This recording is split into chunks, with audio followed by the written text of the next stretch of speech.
ಭಾರತ ಸಂವಿಧಾನ ಪೀಠಿಗೆ ಭಾರತದ ಪ್ರಜೆಗಳಾದ ನಾವು ಭಾರತವನ್ನು ಸಾರ್ವಭೌಮ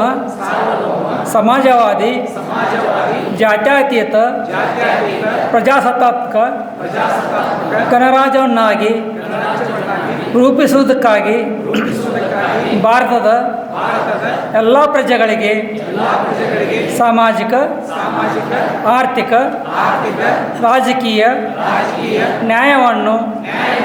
ವಿಚಾರ ಅಭಿವ್ಯಕ್ತಿ ನಂಬಿಕೆ ಧರ್ಮ ಮತ್ತು ಉಪಾಸನೆ ಸ್ವಾತಂತ್ರ್ಯವನ್ನು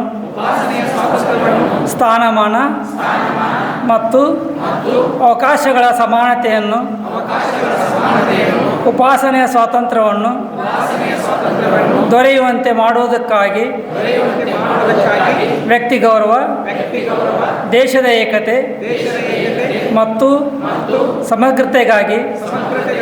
ಎಲ್ಲರಲ್ಲಿ ಭ್ರಾತೃತ್ವ ಭಾವನೆಯನ್ನು ಮೂಡಿಸುವುದಕ್ಕೆ ದೃಢ ಸಂಕಲ್ಪ ಮಾಡಿ ನಮ್ಮ ಸಂವಿಧಾನ ಸಭೆಯಲ್ಲಿ 1949ನೇ ಇಸ್ವಿಯ ನವೆಂಬರ್ ತಿಂಗಳ 26ನೇ ದಿನದಂದು ಈ ಸಂವಿಧಾನವನ್ನು ನಮಗೆ ನಾವೇ ಅರ್ಪಿಸಿಕೊಂಡು ಅಂಗೀಕರಿಸಿ ಶಾಸನವಾಗಿ ವಿಧಿಸಿಕೊಂಡಿದ್ದೇವೆ.